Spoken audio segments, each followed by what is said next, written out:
Un peu de calme et de verdure après l'étape de Lisbonne. Sintra, située à 30 km de Lisbonne, offre un lieu de villégiature aux Lisboètes, les habitants de Lisbonne.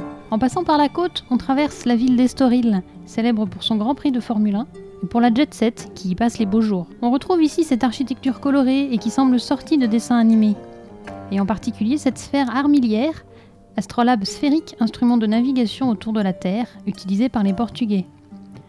Plus qu'un instrument de calcul des degrés et distances, elle est surtout le symbole de la connaissance et de la maîtrise des mers que cette technique permet. Cette sphère est devenue le symbole de la domination portugaise sur les mers lointaines. Elle est reprise en architecture comme une gloire du pays et elle figure sur le drapeau du Portugal. La petite ville a servi aussi de villégiature aux souverains portugais dès les origines du pays au XIIIe siècle.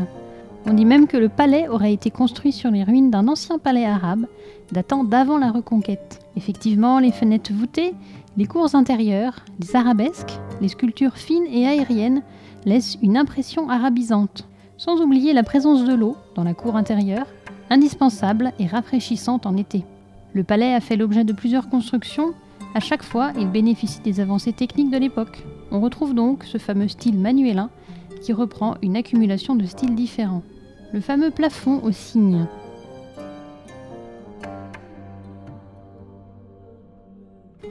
Des céramiques d'inspiration arabe, des volutes, des oliviers dans les cours ombragées et ces intérieurs médiévaux très chargés, voilà le curieux mélange du Palacio Real de Sintra.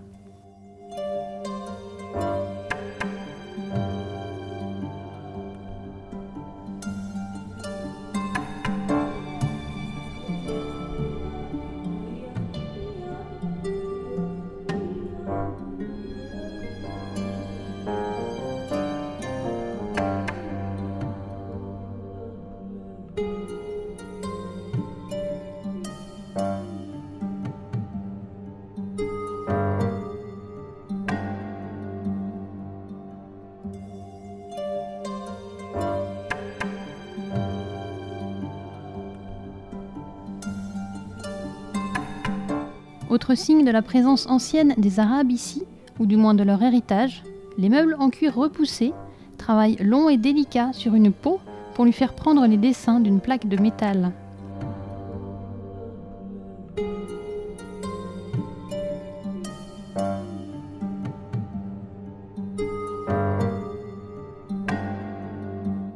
Et enfin, ces azuleiros qu'on voit partout au Portugal.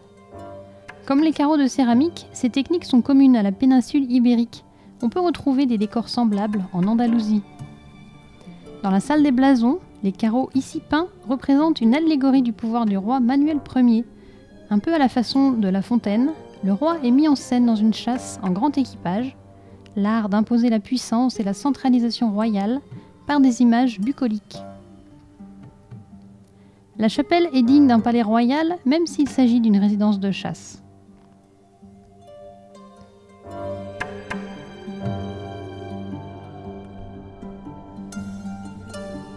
Enfin, les cuisines sont gigantesques.